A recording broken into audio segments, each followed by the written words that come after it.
Hey everybody, this is TCG Productions here, back for yet another video. Today I'm going to be doing some SCSI stuff with my 8046 system here. Yes, the Gateway 2000 8046-DX2/50 MHz system right over here. So anyways, let's go ahead and cut right to the chase. So the video that I uploaded to YouTube on December 1st about the 1990 Seagate ST4766 hard drive, well, that's that hard drive right over there. And it's going right into here. Now, if you notice that the drive has a front panel on it, yes, that drive legitimately has a complete front panel assembly on it. And it really looks like one of those really old Seagate full-height MFM drives that you would have seen back in the IBM PC-XT era. Not even the PC-AT era, but because by the time that the PC-AT really got to become a thing, half-height drives were really starting to enter the market and gain widespread adoption at that point. So full-height drives in consumer-grade computers were really on their way out by the time that the AT class systems were really starting to gain some market share. As you can see here, I have the system partially disassembled, well, slightly more than partially, but we'll get to that, well, just about right now. So I've got the all the front panel bays exposed, well, cleared out on the system.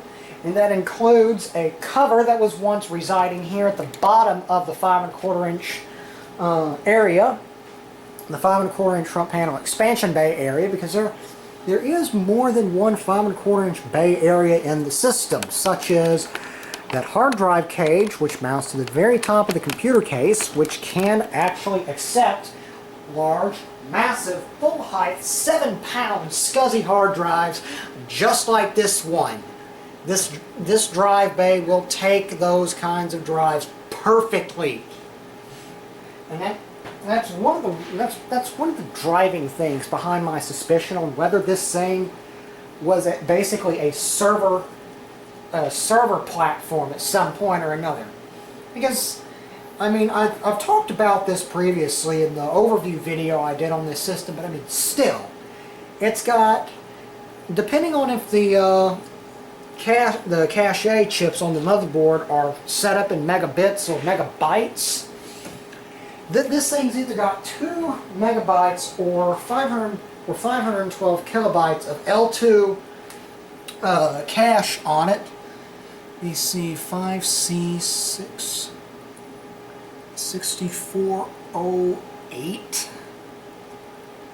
So yeah, it has a significant amount. It has a significant amount of L2 on the motherboard. It's not on board the processor. It's not on die, but just given the proximity to the processor sockets, including the Waytec upgrades and coprocessor upgrade socket, then that is definitely some form of caching chips, some form of cache. I'll quit running in a loop like a stuck or broken record. Anyways, then there is the memory expansion slot at the very bottom of the case that expands the already insane memory capacity from 32 to 64 megabytes. Because I believe that this system, the motherboard itself, has capacity for up to 32 megabytes of installed memory, and then you can double that with a proprietary Micronix memory expansion module, which takes the place of the 8th ISA card.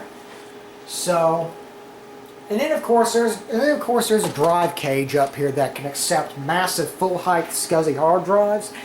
And something I noticed whenever I was setting up the system earlier in preparation for the installation of this upgrade, let me zoom in here, and you see And I'm just going to show you the 5 1/4 inch bay configuration. You see these little tabs right here, this one and this one, that are intended to hold 5 1/4 inch bay, 5 1/4 inch devices up, so that way they don't fall down when they're not screwed in. Okay, you notice the absence of those tabs between the first and second module, the first and second bays going on here? That's right. This 5 1/4 inch front panel expansion bay system is set up so that way you can not only install a massive full height hard drive in the main drive cage, you can do the same thing for the front panel expansion bays. So that way you can install drives just like this massive Seagate ST4766NV hard drive. Like this. Here, let me adjust the camera and back the zoom off a bit and just hope that I don't drop this thing, because that's probably the end of the project, my foot, the drive, and the video. So the drive, if you try to slide it in any other position than into the 1 and 2 bays, you're not going to install it. 2 and 3, you get blocked by the tabs.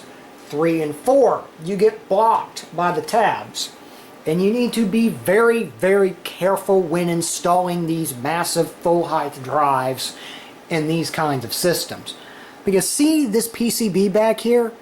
This contains the power regulation subsystem for this drive.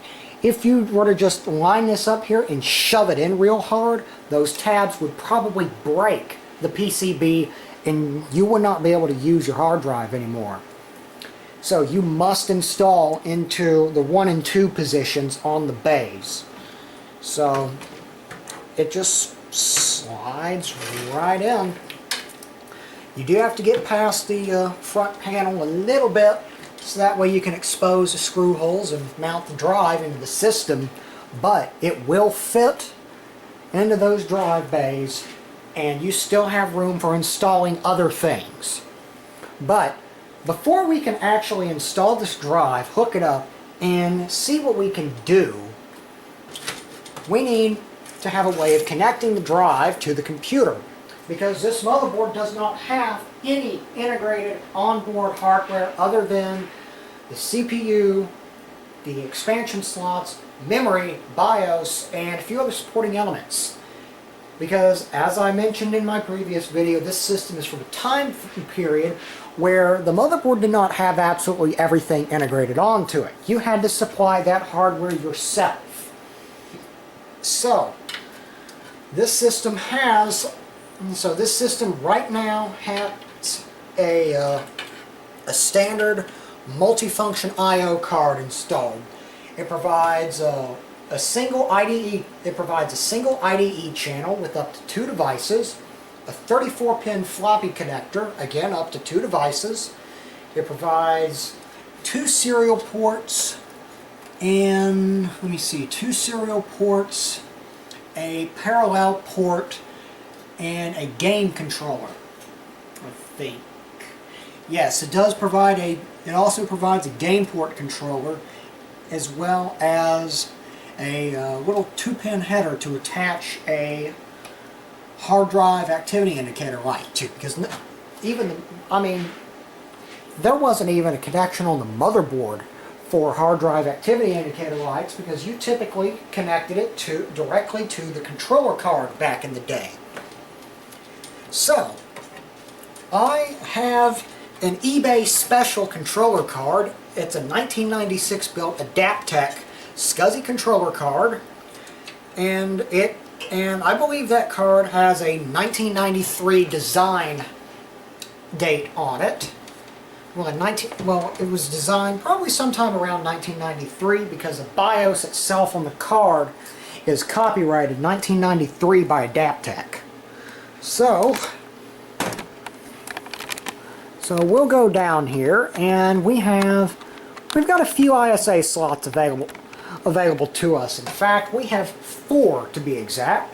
We've got the one between the video card and the sound card, and I don't like putting 2 ISA plug and pray devices well, I don't like putting an ISA plug-and-play device right next to something such as a video card, because the video card tends to steal the IRQ used for the slot immediately beneath it.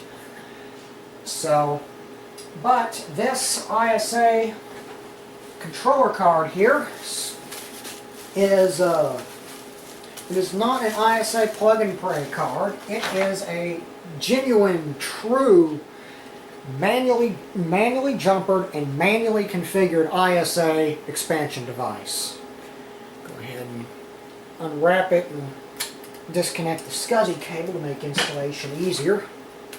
And we can see that this is a honest-to-goodness real expansion card, because we have a base address configuration, an interrupt configuration, IC0. What is IC0? I do not know what IC0 is. Oh, okay. It's IRQ configuration. And then, let me see, on, disconnect, enable, off, disconnect, disable, SP, on, parity check, disable, off, parity check, enable. That's for these configuration jumpers right here. So, but this has a 50-pin SCSI connector on it, and these three red things are the terminating resistors that terminate the card end of the SCSI bus. Because for those of you that are not familiar with the SCSI, the Small Computer Systems Interface, you had to electrically terminate both ends of the bus so signals do not bounce off of the end of the bus and scramble other signals on the bus. So what you have is a set of termination resistors that it basically nullifies the signals. It cancels out the signals and makes sure that they can't bounce off of the end of the bus. It's like instead of having a trampoline on the end of the bus, which is what you have if you don't terminate the bus, you have like a soft foam landing pad. So the signal comes down, it hits the foam landing pad, and it comes to a gentle rest instead of bouncing off of a trampoline and going right back down the bus and scrambling absolutely everything. But, anyways, I'm not completely sure if this is actually going to work or not, but I'm going to try installing it in the ISA slot between our video card and the sound card. So, and I'm leaving the IRQ configuration at its default, because well, I'd rather not play with settings that don't actually need to be played with and start conflicting with absolutely everything imaginable in the system. And as you can see here, the BIOS ROM chip has a copyright of 1993 on it. And just in case you're curious, it is an Adaptec AVA-1505 or 1515. The PCB is shared between the two models, and I think that this is a 1515. Yes, it is. That sticker right there tells it all, because it has the external 25-pin. Yes, it has the external 25-pin connector here for use with external SCSI devices. And yeah, this is a pretty serious little card here, because we have probably a, what is it? Okay, 9608. Probably a 1N4007 diode or something along the lines of that in series with a fuse here. And I'm not sure exactly what that's protecting. If I look at the other side here, I can't see where that's coming from. That comes up, goes across a capacitor. You see that capacitor? Okay, that's ground isolation. It comes across and it goes to like pin 25 or 26 of the onboard SCSI connector. So this protects power down the internal SCSI connector. So, and I'm not sure what J2 is for. I haven't actually downloaded the manual for this and read it, which is something I should probably do. But anyways, yeah, so this is a SCSI card that I'm going to install. And let's see. Let me make sure I've got the camera pointed correctly. Yes, I do. Wow. So this card is basically just going to come right down in here. And it would install, but the video card is the tallest card in the system at the moment, and it's preventing me from safely installing the SCSI controller card. So there's a really easy solution to that. It's called uninstall the video card. I'll tell you what, the ISA slots on this system have incredible amounts of grip on them. Okay, where was I? I had just uninstalled the video card, so that way I can install the SCSI card without risking bending any pins or doing otherwise not great things to it. Okay, let's see, there's a screw in that slot. SCSI card is now installed, and now I'll go ahead and I'll reinstall the video card, and it just slots in there like that. It's not like the IBM PCs where you when the card seats into the slot, you have a nice resounding thud as the contacts give way and the card drops down into the slot. That noise you hear in the background is Dad grinding down the freshly cut edges of some hardware cloth, basically. So let me see, now we've got our multifunction I/O card, video card, SCSI controller, sound card, network card. And I've actually got an ISA modem.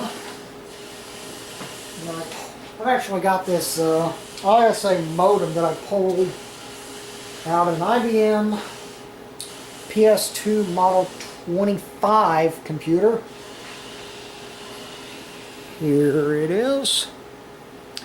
And I am rather curious if this thing will work or not, so I could drop it into this slot right down there, but that's another adventure for another time. So now what I'm going to do is I'm going to go ahead, stand this thing back up.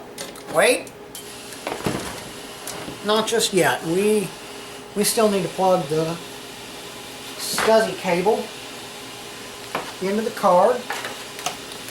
So this is a standard 50-pin ribbon cable. And good old Amphenol Spectra Strip. AWM-2661, rated to 105 degrees Celsius at 300 volts. So I'm going to have a look at the ends of the connectors here. There is a tab. Oh man, the camera focus is just going all kinds of wacky. But this tab right here, it locks into the actual connector with the pins in it.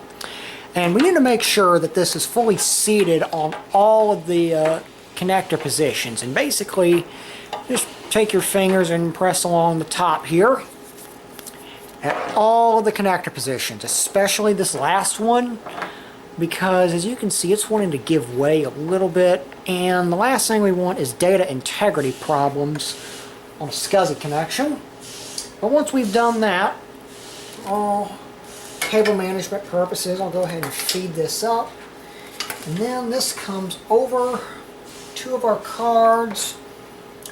Verify that I have pin 1 at on the correct side of the cable. unbend those pins, and now this thing should just seat right into position. So looks like everything's going according to plan. Now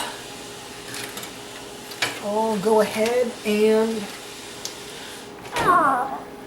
this thing probably weighs 20 or 30 pounds as it stands, and it's going to get about another 15 pounds heavier when I start building the drive, when I start building our drive stack and installing peripheral devices and whatnot.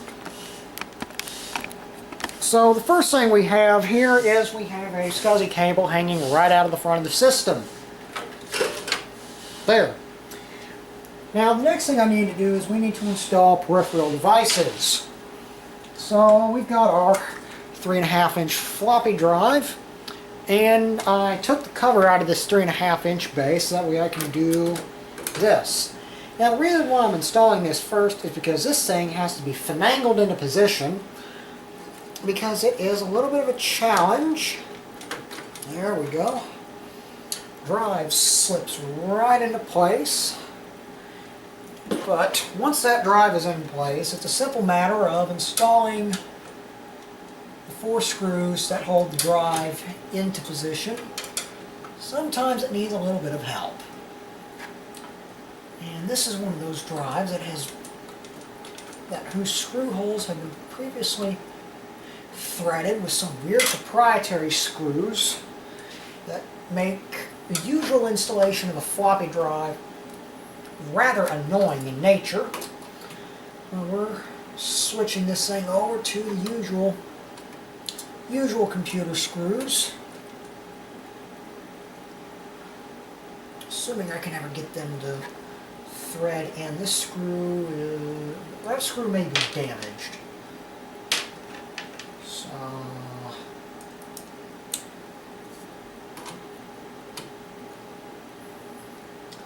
you know, in one of the classrooms at the college that I go to, there's a computer that's basically been assembled on a wooden board of some sorts, and the drive cage that they used has it'll let you use 6 screws to secure. It'll let you use 6 screws to secure in things like the hard drives and floppy drive and whatnot. And I decided, just because I could, to go ahead and use 6 screws to secure the floppy drive into the drive cage on that system, just to amuse myself. And I could use that.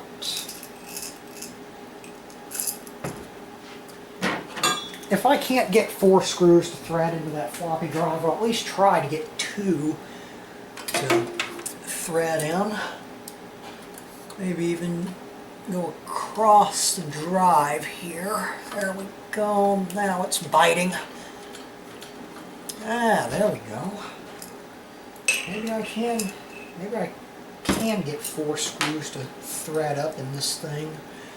Now hopefully this doesn't send metal shavings all over the inside of the floppy drive, which would make a pretty quick mess of things.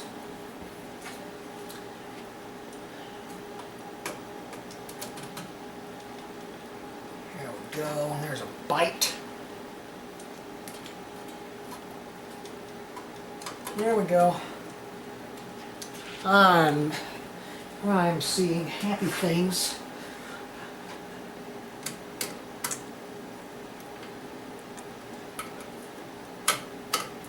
And prior to me doing this, the 3.5-inch floppy drive was in an adapter tray that fit into one of the 5.25-inch bays. So like this adapter tray, so the floppy drive would sit in the tray, and well, it would actually be screwed into the tray, and the tray would fit in one of the 5.25-inch bays, and it would be screwed into the computer. So now the next thing we're going to do is we are going to unplug that cable that I plugged in there just so that we wouldn't get crushed by everything. The next thing I'm going to do is... Okay, so new zip tie is in place. Grab my wire cutters and old zip tie is out. There we go. 3.5-inch bird connector is free. That goes down there. And this whole thing fits nicely. So I've got 1, 2, 3, 4 Molex connectors. Okay. So I'll go ahead and I'll plug the hard drive back in. The IDE hard drive, not the SCSI one, because we haven't actually installed the SCSI hard drive yet, but that is the next thing we're going to do. So, slide that chair out of the way. This big black behemoth of a hard drive just slides right into the system. I have to lift it up just a little bit, and there it goes. Hard drive is in position and is ready to be screwed in. So, let's see, it looks like I'll have to give this a couple nudges to get it into installable territory, but screws go in quite nicely. Pick it up a little bit on the front so I can go ahead and get that screw put in. And where's my jar? Go. And you might be wondering, don't you have to configure the SCSI IDs and termination on the drive? Yes, yes you do. However, I have already examined, that's not the right kind of screw, I've already examined the SCSI configuration on this hard drive, and it's set for SCSI ID 0 and is set to spin up as soon as power comes on. Now, because this is the only such drive in this system, it definitely won't hurt to not be running staggered spin up. Now,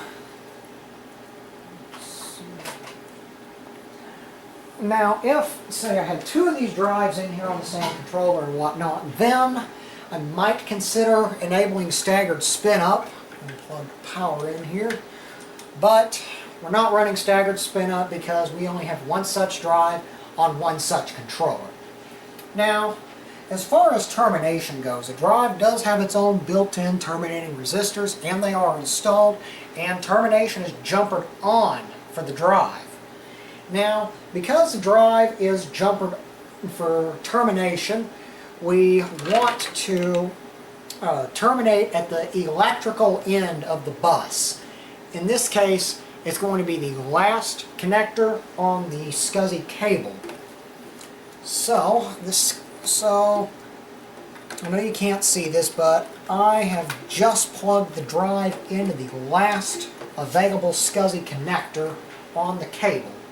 So now we should have the electrical, so now the electrical end of the SCSI bus should be terminated.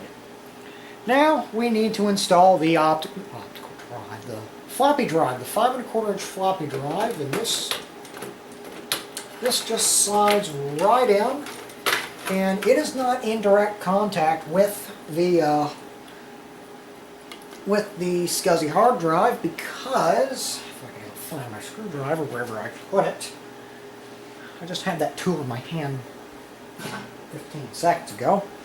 But the reason why the 2 are not in direct contact with one another is because, again, the tabs. Those tabs separate the floppy drive, well, the device in that bay from the device immediately beneath it, in this case it is separating the 5 1/4 inch floppy drive from the top of the SCSI hard drive. So, go ahead and get these little tweedly doodle things in position. So I'm just positioning things right now.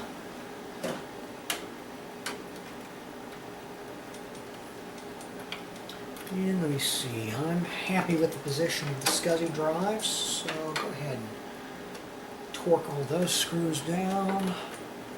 Good with the position of the floppy drives, so go ahead and cinch that down.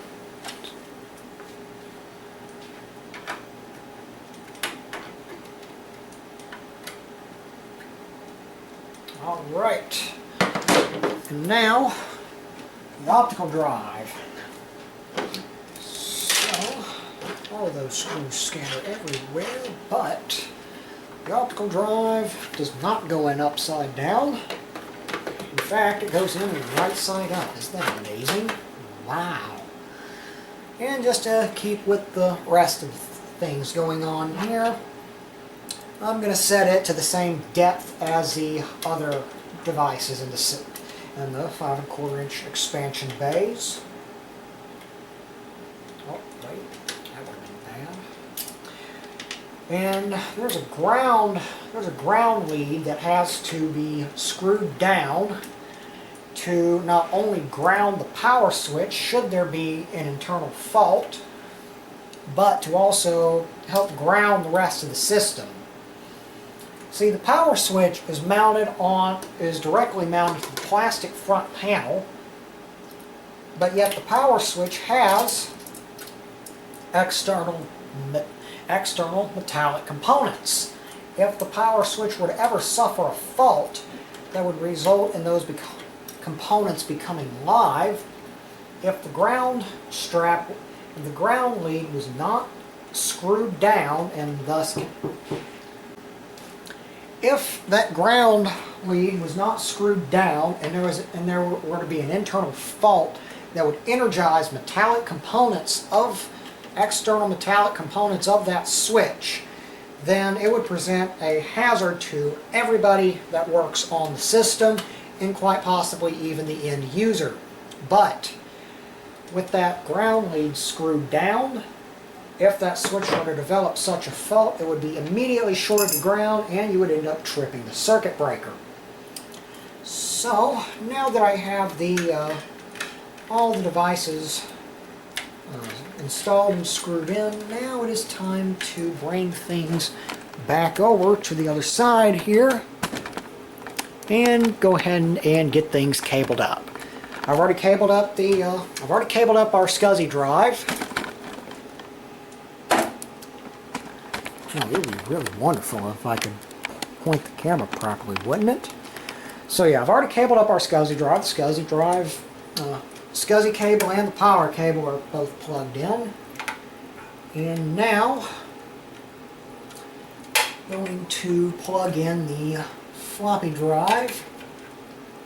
And it uses standard 4-pin MOX power connector. And then the optical drive uses yet another standard 4-pin MOX power connector. So now, I've got a few cables that I need to plug in. 3 of them, and to be exact. First one is the CD audio cable to the sound card. This is required because this was well before a time where CD audio was routed on the system's data bus. In fact, it had to be carried over a dedicated connector. For quite a while, it was required that you have a dedicated cable installed going between the optical drive and the sound card if you wanted audio from your optical drive. And it was strongly recommended that you have one for several years beyond that, because while it did exist in the late 90s and early 2000s, it didn't work very well at all. Okay, this is where things get complex. See, this down here is the B floppy drive position on the cable, and up here is the A floppy drive position on the cable. You can tell the two apart because you have the classic 7-conductor twist that inverts the addressing logic. Now floppy drive A is way down here off screen. I will put it on screen. And floppy drive B is way up here in the middle of the 5 1/4 stack.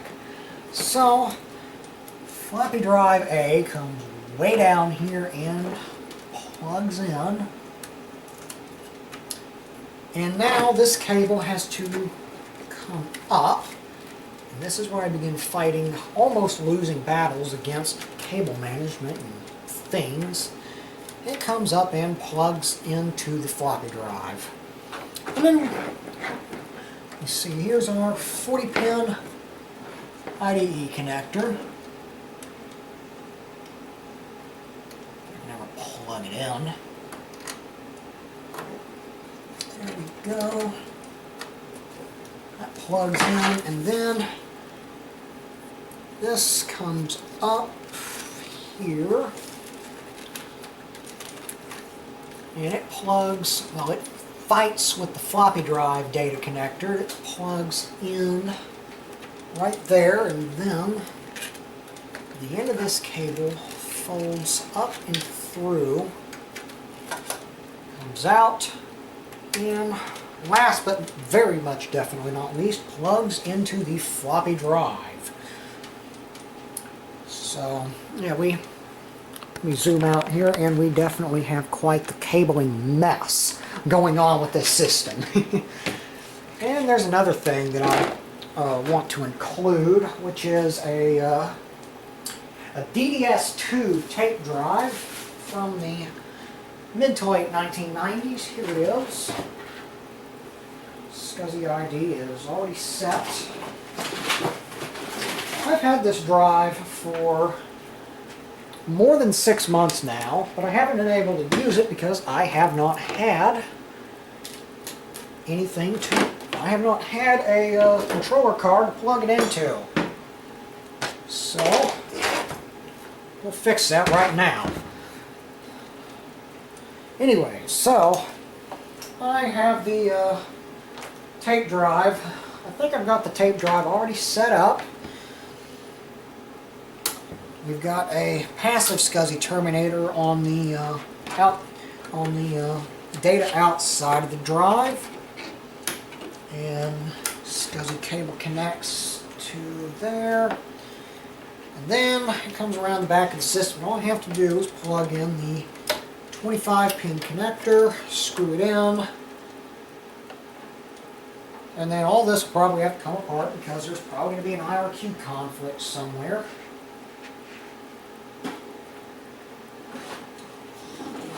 Power cord into the UPS,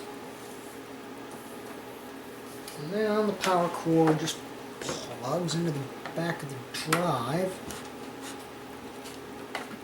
and turn the drive on. Okay,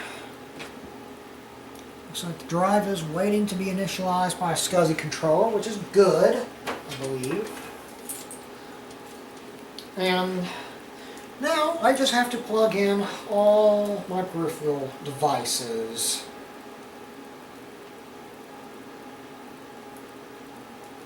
Isn't this fun? Untangling cabling.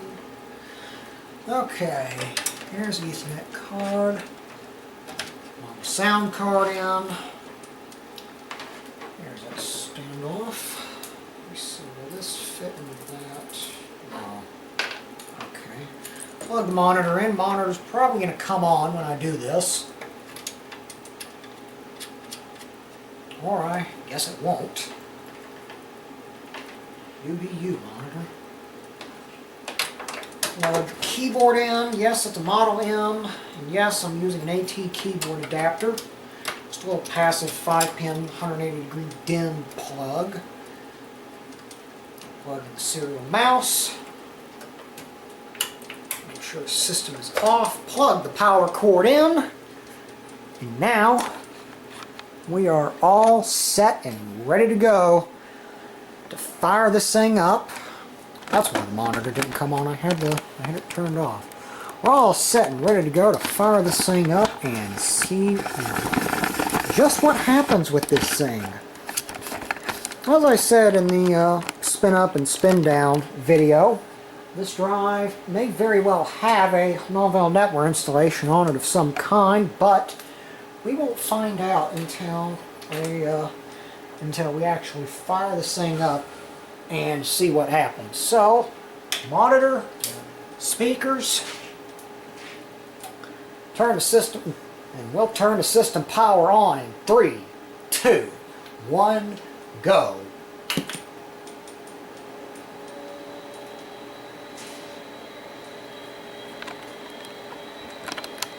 Oh yeah.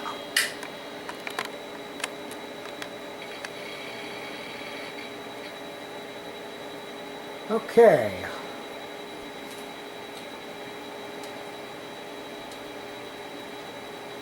And we have a no post. Okay, that's not particularly great. I don't know why.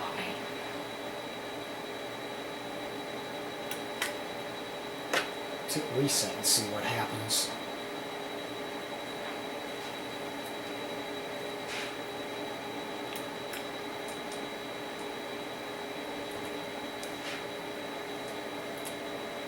Okay, the monitor just went to sleep.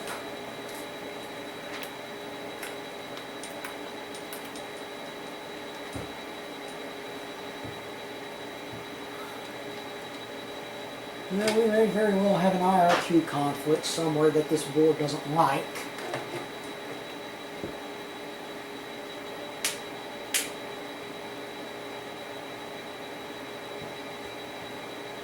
So, yep. Let's just power it down and back on and see what happens. Wait for the hard drive to spin down.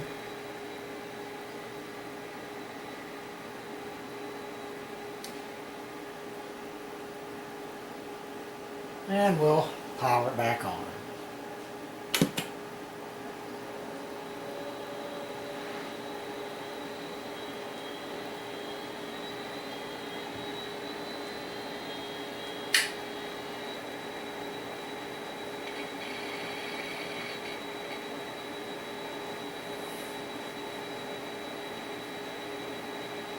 Whole lot of nothing. Okay. Troubleshoot this and I'll get back to you in a bit. Alright, I figured out what was going on. I had the IDE cable backwards for both the hard and optical drives.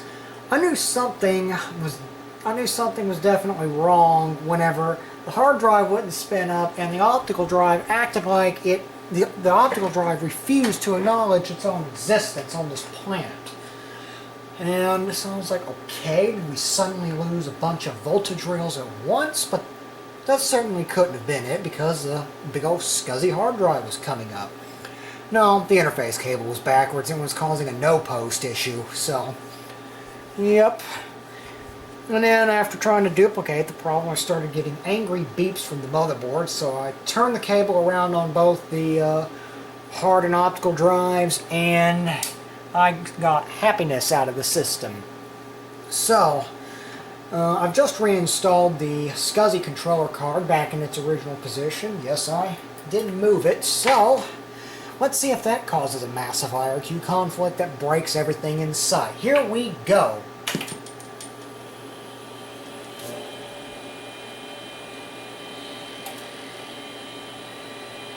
Alright, let's see what BIOS initializes first.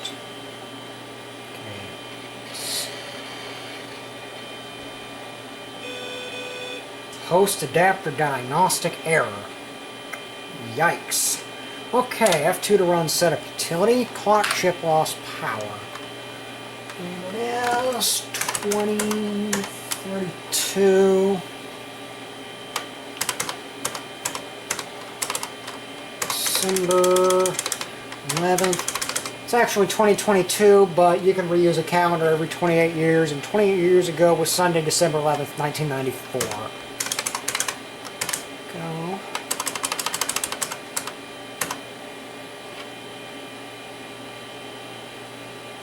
Huh.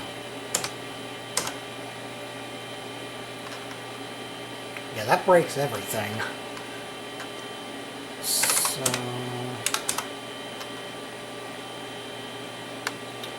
yeah, something is slightly wrong here. So let's see what happens. I'm wondering if we're getting a diagnostic error from the host adapter because I've got the hard drive controller turned on, the IDE hard drive controller turned on.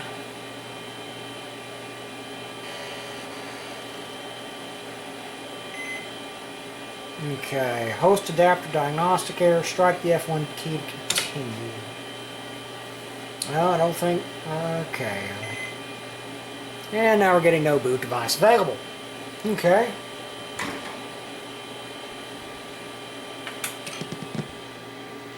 So, you know what? Let me see. Really don't want to have to pull this card out of the system because I know the contacts are already getting a little bit flaky. But I will if I have to. I actually very well may have an IRQ conflict with the IDE controller.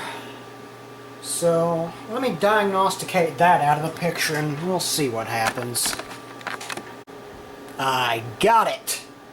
Okay, so there were several things wrong with the configuration for the adapter. Let me pull the card and show you what I discovered and what had to be changed. Okay, come out. Of course, the one time the card is actually coming out for demonstration purposes on video, it really doesn't want to come out, but it came out anyway. So, can you tell I'm excited? Okay, so they had the interrupt set for interrupt 9. They had it jumpered, and then they had it jumpered for IRQ 11. So, yeah, good luck figuring that one out. Well, I mean, it's deceiving because 9, 10, 11, 12 on the silk screening over here, but whenever you look over here for the silk screening that pertains to the actual jumpers, it's backwards. 9, if you want interrupt 9, which is up here, you need to set this jumper all the way down here. So, I jumpered it for the default interrupt and IRQ, and then they had the address selection set wrong.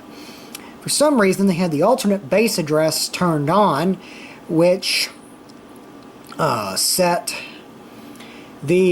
which changed the base address of the card from 140H to 340H. Now, I can tell you, I believe this is going to cause conflicts with the sound card in the system, but we will cross that bridge when we get there.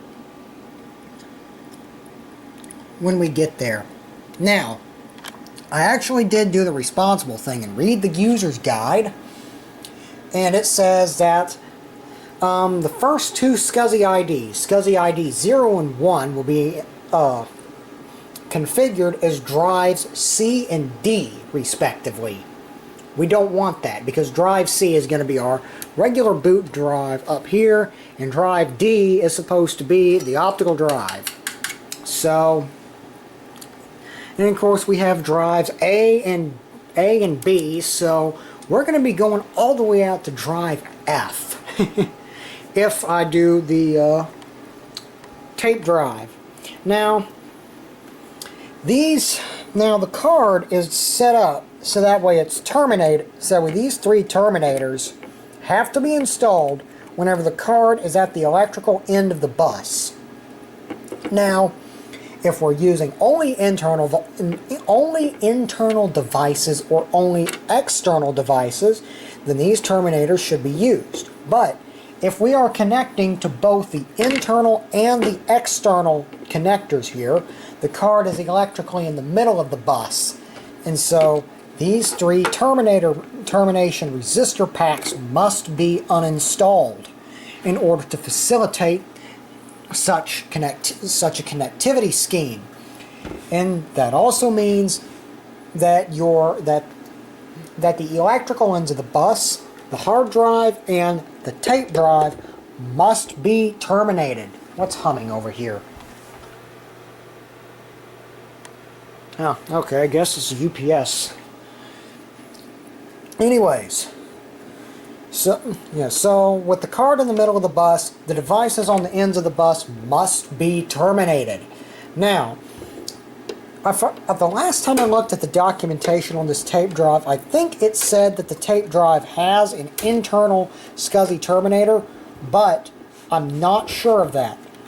I know for a fact that I did get this external terminator with the drive, so that's what I'm using here. It says it's a passive terminator because this is SCSI. This is standard SCSI stuff going on here. Standard low voltage differential signaling and whatnot.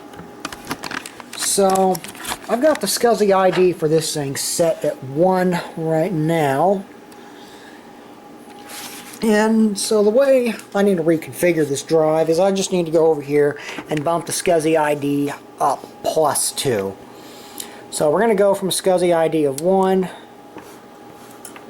to a SCSI ID of 3. So 1 is the current setting, 2 is where we're going to put the big SCSI drive, and 3 is going to be for the tape drive, but I'm not going to connect the tape drive just yet. And because I'm going to be rejumpering the SCSI ID on our big hard drive here, that is going to require me to look up the documentation for the drive and probably remove the drive from the system. But if I change nothing and simply reinstall the card and power the system on, then it's going to configure the big SCSI drive as drive C. And well, I'll go ahead and show you that. So I'll go ahead and turn that lamp off and then go ahead and power this. Why are you complaining? Okay, it's giving us a video adapter error.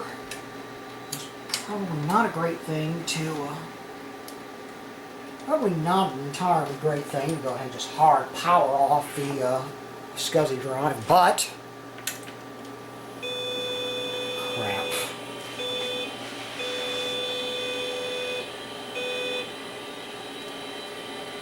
Yeah, we're going to be booting blind here.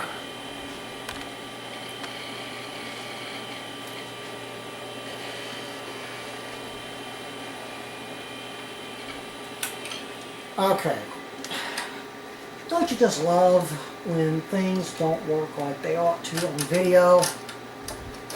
I don't know if it's because the SCSI card isn't installed correctly or if the video card is just having a bad day and it's just stealing the IRQ right out from beneath the video. Yeah, I don't know if the SCSI card or the video card is just having a bad day and it's getting to a fight, and the SCSI card is just stealing the interrupt request right out from beneath the video card. Okay, there we go. No complaints this time. Probably loose connections or bad connections on the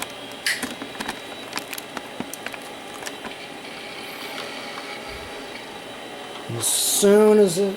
Alright, I'm going to jump into setup here so I can set up the camera.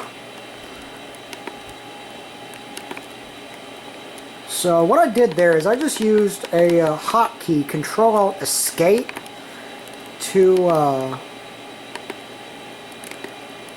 what I did is I used a hotkey, Control-Alt-Escape, to set the...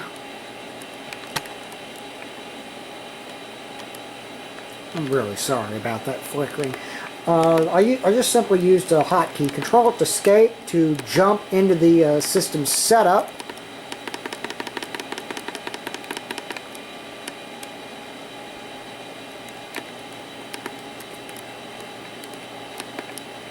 That's providing it. That's getting us readable results. Of course, auto config in this system setup is not going to work because I think the SCSI card is taking priority over top of that. So we jump out of here. I probably just called up a full system reset. So we'll see what this thing does, and we'll see if I have to very quickly turn the power off. So as we can see, it detects our hard drive as drive C. Okay. Oh yeah. I'm seeing stuff as late as 1994 on here. 230 megabytes with 688 megabytes free. Let's set our prompt.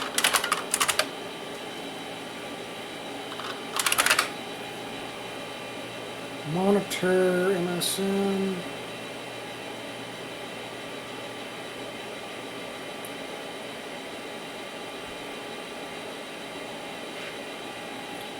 You see a 3C5X9, so that'd be a 3C509 series network card. You see monitor is 117 megabytes. And this is really probably, well, we have 688 megabytes free, 788, 888. It would be up to somewhere around 900 meg. Let's see, command.com is 47,845 bytes. That's not a standard size. Wait a minute. I just saw something. 230 kilobytes of data with 688 kilobytes free. That means that we have, and probably have another partition on this drive. So now I'm getting curious here.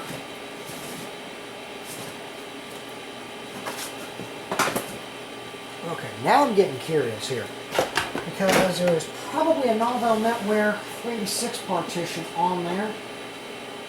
Now, given how, and it very clearly tried to start a Novell NetWare install, but it did not. It was unable to because the server application was missing from the hard disk. So let's get an MS-DOS 6.22 floppy up and hard reset the system.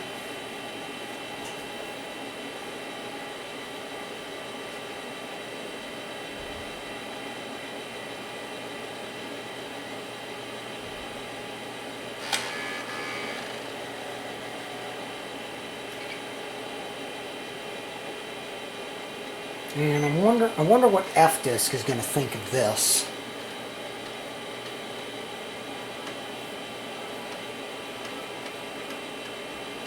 So we'll just hit a bad spot on the diskette.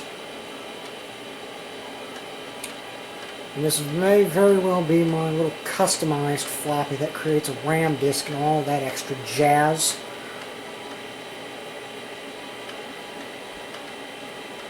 Oh yeah, this is definitely my custom modified floppy that starts high mem, RAM disk, goes ahead and initializes a sound card. Okay, looks like the sound card is alright.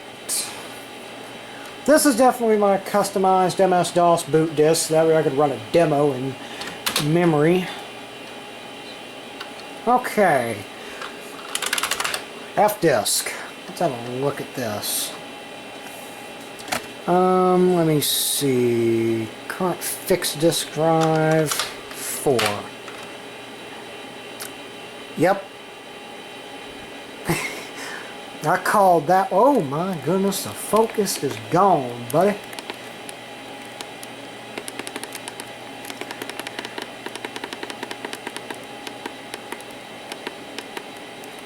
Okay, let's try that again. Okay, this definitely is telling us good information. So, that 1 megabyte FAT12 partition is what we were booting to. And then we have a non-DOS 631 megabyte partition. That is almost guaranteed to be our that's almost guaranteed to be our Novell NetWare 386 partition. In fact, let's go ahead and jump out of FDisk, and we're going to boot up to SpinRite, because SpinRite should be able to tell us what that partition really is. And I am going to have to blur the screen in a moment.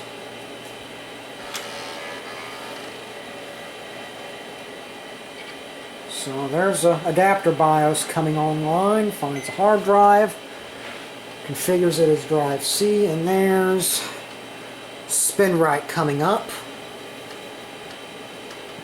And as soon as this gets to doing stuff, we'll go ahead and just have a look at what things are saying here. I don't know if SpinRite will be able to. Okay. Oh yeah. Drive 0, add-on controller, and no, DOS C, 12-bit FAT, that's what we were seeing. And we do indeed have a Novell NetWare 386 partition of about 660 something megabyte drives. Not selected to boot, type byte 65H. So it's using Legacy 813 BIOS support. And it says the move sectors, so press escape.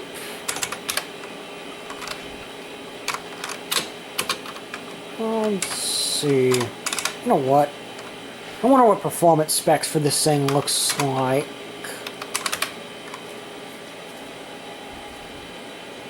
There's our system overhead.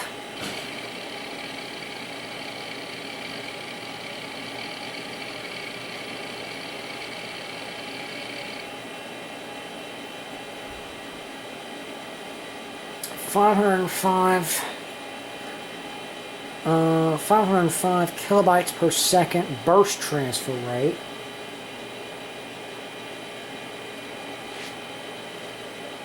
So now our next step is going to be finding a way to gain access to this Novell NetWare 386 partition. I don't think any such drivers for that sort of thing exist for DOS or Windows.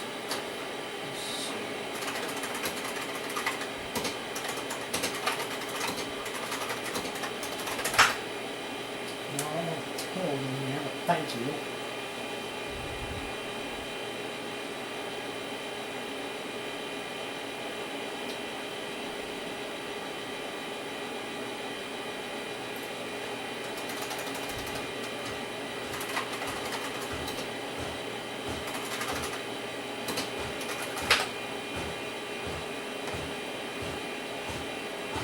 And sustained transfer rate of about a megabyte per second.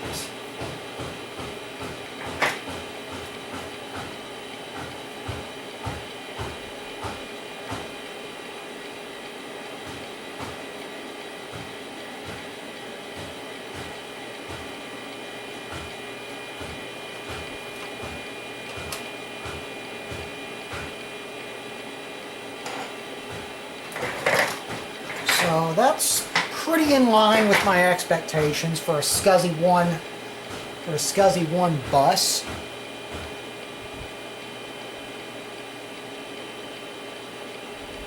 The head stack just ticking along in the drive, going from track to track.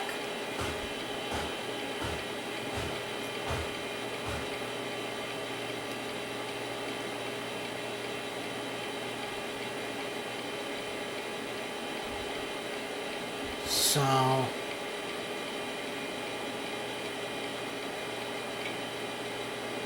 Okay. So there's what SpinRite has to say as far as performance figures go.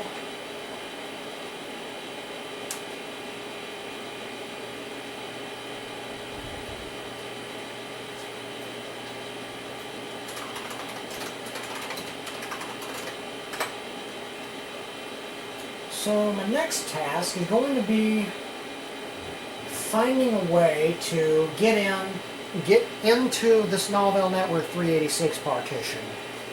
So another thing I want to do is I want to find out how to get it set up, get this thing set up. So that way drive C is the, I can still use the hard drive, IDE drive with the system in conjunction with the SCSI drive. So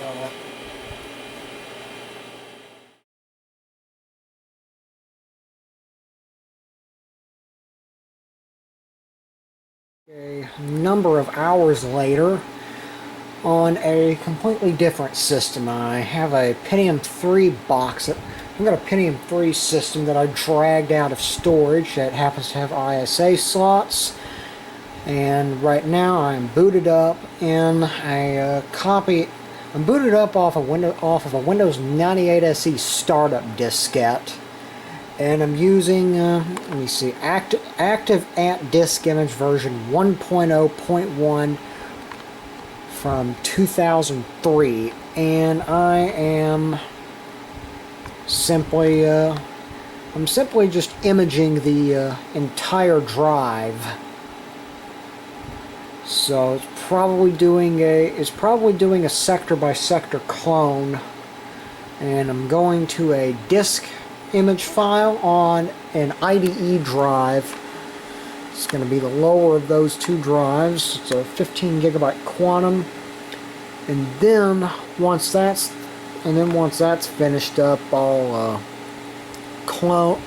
go ahead and copy it from the quantum drive over to a serial ATA drive of some sorts. I'm probably going to have to grab, I can't really see it because I've got the focus adjusted way down on the camera. I don't even think I can see that system. In fact, that may be the shell of that system. Anyways, I'll have to grab one of these systems out of storage and throw something together where I can connect that IDE drive to any one of my spare SATA drives, and then copy it over to that.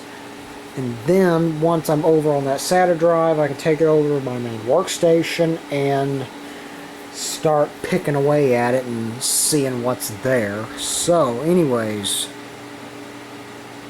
that drive does get quite hot when running, so I've got basically a desk fan set up. So I've got basically a desk fan set up to blow some air across that drive and kind of keep it cool. So yeah, this system has two ISA slots in the very, very bottom of it. Let me see what I can do about the there we go. But yeah, this system has two ISA slots in the very bottom of it, and I've got the controller card in this system in the very bottom ISA slot. So there's a little connector on the back of the controller card. So anyways, it looks like it's going to be quite a while on that, so I'm just going to let it sit right overnight. Anyways, we'll be back at some point in the future when this is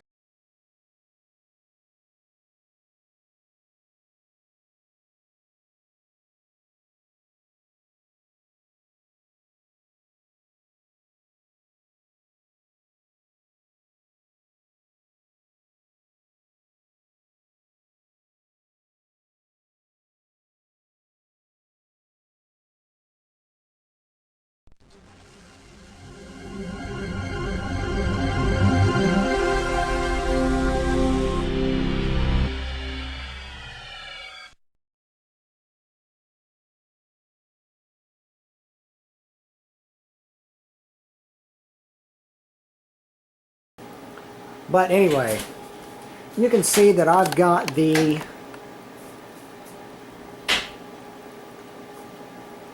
You're recording a video? yes, that's my dad right over there. Say Hey. Get smart or what?